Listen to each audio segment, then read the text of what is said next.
Science of reading is all the craze right now. The reality is, it's the way I've taught phonics and reading for most of my career. It just has a new name and a pretty bow on it. If you are ready to dive into teaching a science of reading aligned curriculum and you're trying to figure out how to schedule your literacy block, in today's episode, I'm going to share some tips and strategies to help you. Stay tuned.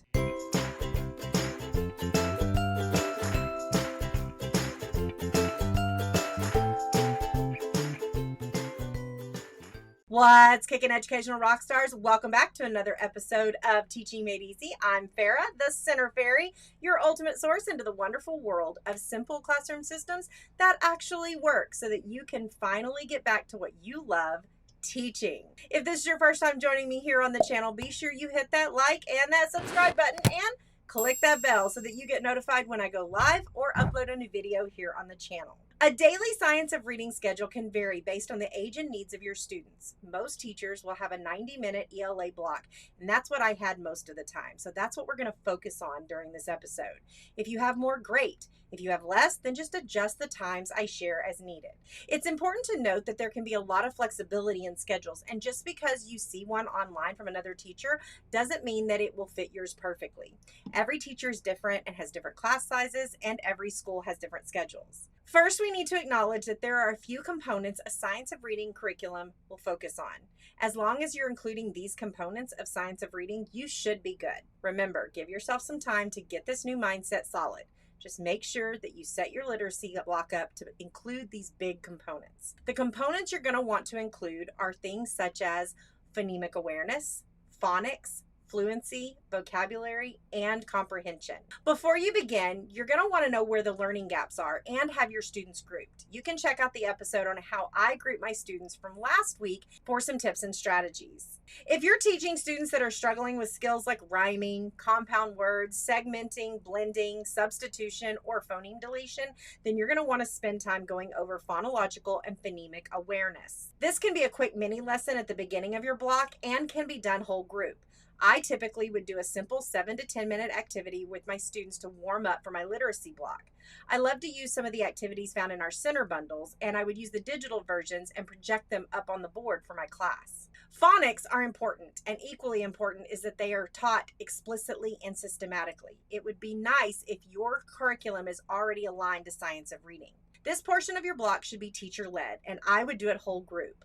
It'll flow over into your small group instruction, and it's a great time to introduce new skills and review skills that you will be covering in your small groups. Phonics instruction will include decoding, encoding, and those high-frequency or heart words. If you need low prep, simple print and go activities to do with your students, check out our Phonics Made Easy printables in our shop.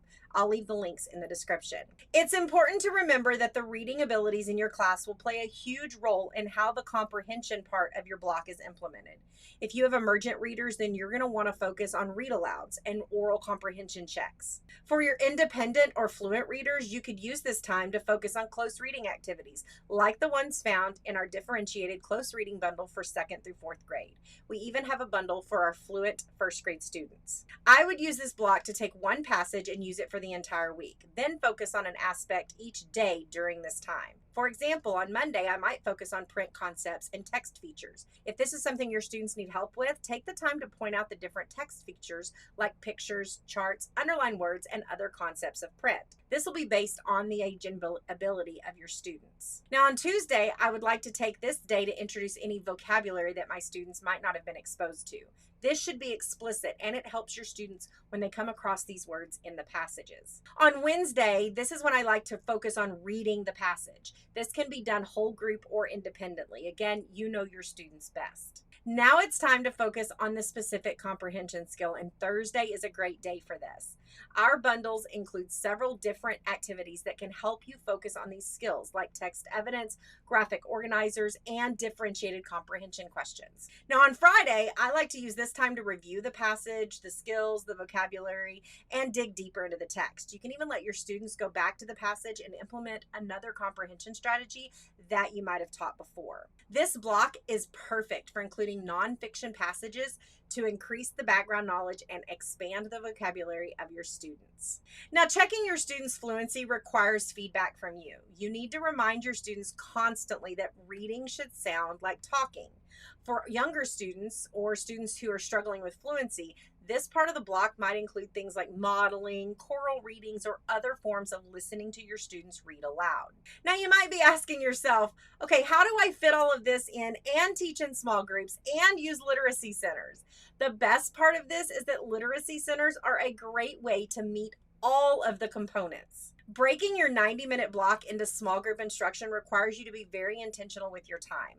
Like I teach inside my masterclass, Learning Centers Made Easy, you have to be organized and have a system that your students know and can execute in their sleep. To get your centers organized, you can check out my free guide, 3 Steps to Organizing Your Math and Literacy Centers, by clicking the link in the description. This will also get you on the wait list for the next time I open up enrollment for my Learning Centers Made Easy masterclass, and I will also be sharing some great tips and resources for your literacy centers right into your inbox. Okay, let's break this 90-minute block down. First, whole group phonological and phonemic awareness. This would be the first 10 minutes of my block. It'll be whole group, and my students are going to work on one of those no prep printables from my Phonics Made Easy bundle, or an oral activity using the teaching tools found in that bundle.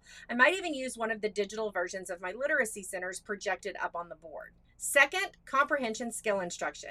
This is going to be about 15 minutes and is where I'm going to focus on comprehension using decodable text if my students need them, or maybe a close reading passage from one of my bundles. I also like to use my reading comprehension superheroes that are found in my guide to total physical response in small groups. These comprehension superheroes were developed to help my students feel like superheroes when they're using them and practicing their comprehension skills. Now, last but not least is small group instruction. This is going to be the largest portion, and it's going to take up about 60 minutes of my block, where I'm going to break my students into groups. I explained last week that I like to group my students based on ability, and students are going to stay in these groups the entire block of time. They are flexible, and they can change throughout the year. Depending on the size of my class, I'm typically going to have 4 to 5 groups. I don't really like to have more than 6 students in a group, but if I need more, I can have more. I always make sure that my table is one of the centers that the groups are going to rotate through, and the other centers are going to include activities that focus on these key components of a science of reading aligned curriculum. Now, this could include phonemic awareness, phonological awareness, phonics, comprehension, or other skills that my students need to focus on. If scheduling your literacy block and fitting in all the requirements of a science of reading aligned curriculum feels overwhelming, it's okay. Just take a deep breath and know that you've got this. Just make sure to hit the important key elements, and your students are going to soar. If you need help along the way, we have a variety of resources in our shop to help you hit the key elements of science of reading in your literacy block. Now, if you're looking for more tips, strategies, and simple systems to take back into your classroom to make your teacher life easier, check out the other videos on your screen. Thanks for watching, and keep being an educational rock star.